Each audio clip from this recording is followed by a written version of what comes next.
Hi there, Stampers. It's Lisa. Welcome to today's live. It is a Thursday, so we are doing Stamping Made Simple. And we are actually doing one of the folds out of book one of my Fun Fold cards, and I've even simplified it a little bit. So hopefully you know that I've written three of these Fun Fold tutorial books that come with, full directions, measurements, all of that. And they're not really based on any kind of bundle or designer series paper. It just says choose a cardstock, choose a coordinating cardstock, choose some designer series paper, and you build from there. This one included eighths of an inch, which is, once you figure it out, it's fine. But I thought for Stamping Made Simple, let's work with even inches. So I'm excited to show you today's card. So here it is, and I actually made a goof on Monday. I mentioned, and I did, this was the first card I created. I was so excited to work with this bundle. And then I saw it show up on our discontinued list, and I was like floored. I'm like, that was only out there for like this itty bitty amount of time. And it turns out what retired was the item number, because it's no longer going to come in the DVD cases. It's going to come in our new packaging. And so that's something to keep an eye out when you're out there and you try to tell your demonstrator that you need a certain stamp set. And she says, oh my goodness, it's on the discontinued list. Make sure that it's not just a repackaging, that it's indeed retired. So I will get to use this one again. I'm really excited about that. It's one of the ones I'm filming for next Monday. I'm going to do something with this open bay window card. So it's exciting. Anyway, let's get started on today's card. I actually cut out all the pieces for this one. And what I'm doing is I'm using the Christmas Tags and More designer series paper. And so there's not even a stamp set involved in this one. You absolutely could, but I wanted to take that designer series paper and do something other than tags. And it does come with quite a bit of pre-printed stuff, and it's already sized to work well with tags. I mean, it's pretty awesome paper. And then it comes with a whole bunch of those pre-cut ephemera packs. So there's several sheets of these where it makes it really easy to create cards. So as I said, my base here, instead of being 8.5, it's 8 by 5.5, so that when I did my scoring, I could score at 2 and 6. This is 4 and this is 6. Okay, so the scoring is at 2. I went all the way across, and then I went all the way across at 6, and then I turned it this way, and between those two score lines I cut 1 1/4 and then flipped it and 1 1/4. So it's 1 1/4 and 4 1/4, so that you end up with this little 3-inch piece in the middle. Okay, but this was done at 2. So then this one here in between the score lines was done at 3. The one above and below is at 4. This one's at 5 and this one's at 6. So all nice and even numbers with no fractions yet. So that was pretty exciting. We're going to layer that up. So we're going to go down 1/4 inch. So since these are 2-inch panels, we're going to do 1 3/4 by 5 1/4. So 1/4 inch narrower and 1/4 inch shorter. Okay, then we're going to do that one more time. We're going to go down 1/4 inch. So this is now going to be 1 1/2 by 5. Okay, and those are going to go on either side. And I've got one side that is the arch, I guess, a part of a wreath, and then there's the other side. So we could choose which one of those we want to use. We can use either or. And then of course there was a scrap piece. I always have one of those. And then for the back, we're doing the 1 3/4 by 5 1/4, all in white. Because what it's going to do is it's going to maximize the amount of space that we're going to have to do our writing. Because I didn't want to make that too narrow by matting it on another layer. Of course, this is going to be that accent down the side. This is going to be our center piece. So I just cut out one of those from that piece I just showed you.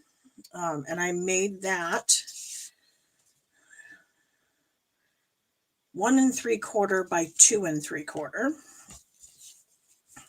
Then we have these little sections here. There's 4 of them, 2 on the top and 2 on the bottom. So it starts out with the garden green cardstock that is 1 3/4 inch wide by 1 inch tall. And then I have some designer series paper to go over that is 1 1/2 inches wide by 3/4 of an inch tall. And then I did 4 of those because they're all the same size. And then I've just got some of the ephemera to do the little packages on either side down here at the bottom. Okay, so that's all of our pieces. And basically we're just assembling. So this is going to be really quick and easy, which works well because I am working on pre-filming for my trip next week. I'm going to be in Las Vegas for Stampin' Up's leadership conference. They call it Backstage. At least I hope I'm going to be there. They have been messing with all of the flights, of course, you've seen on the news. And so I have gotten an email from Delta, and they've let me know that they've rebooked my flight, but I don't see anything that looks different. So I don't know. I'm going to keep an eye on it and hope everything stays status quo.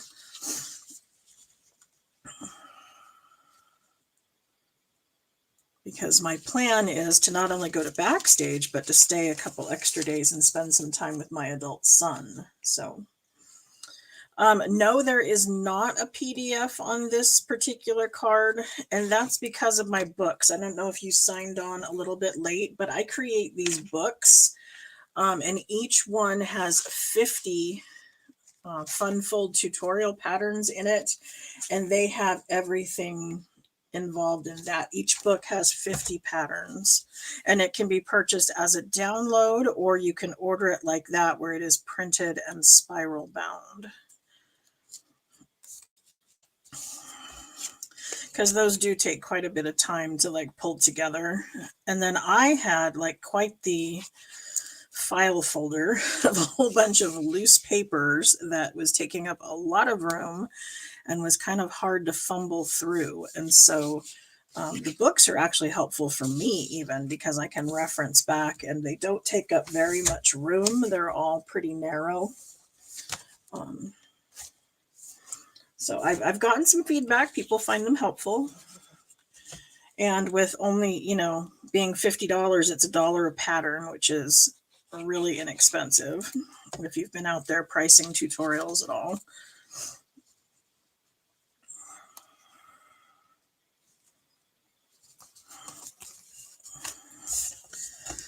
Okay, like I said, this was just a scrap that I had left over and I didn't want it to go to waste. I'm always looking for little ways that I can utilize the scraps I have left over.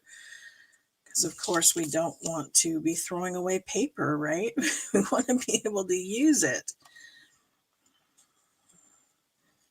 So this is just one of the ways I can use those little strips. I've also, of course, made various cards with them and stuff.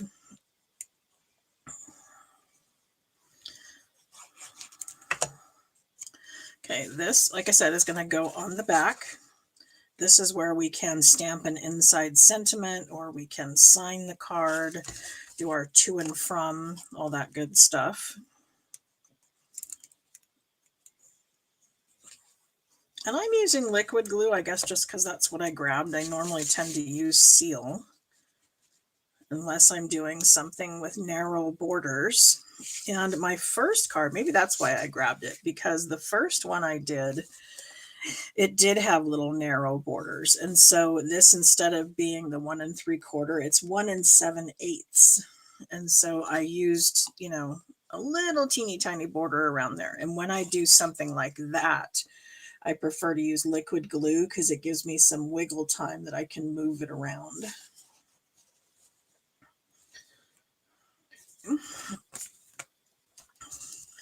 But this could have gone either way. I could have gone seal or liquid glue with this one. Thank you to Janet for helping me out there explaining the books.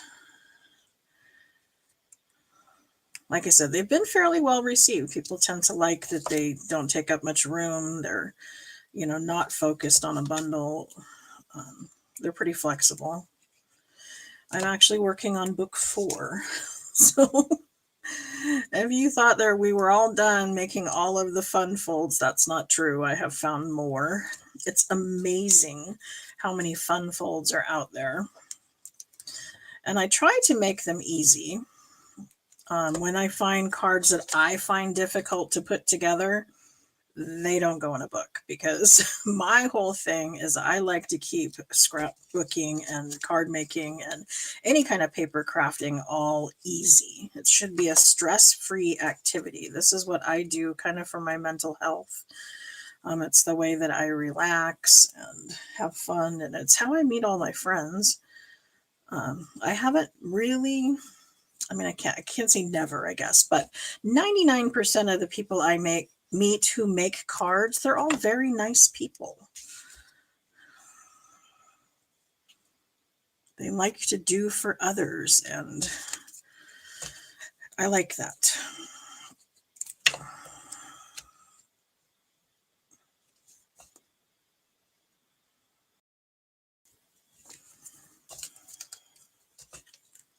Does anybody have any questions about how this card was done? I can cut one from scratch. I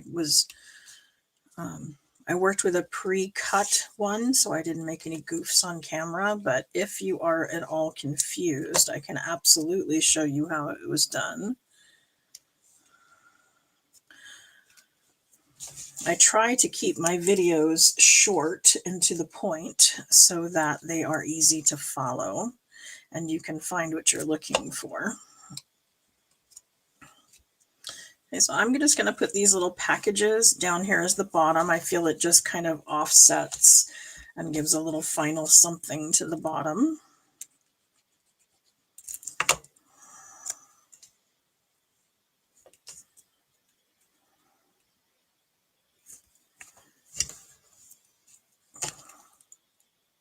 And these are those little ephemera die cuts that are in the paper pack. So these just kind of punched out of the paper. There was no die cutting involved in getting all those little pieces to attach on there.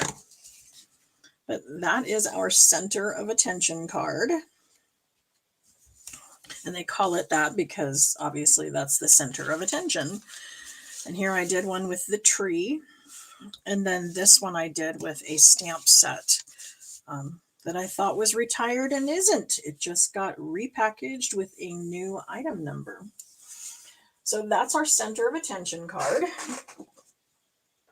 On Monday, you will find a video here at 2:30 like usual.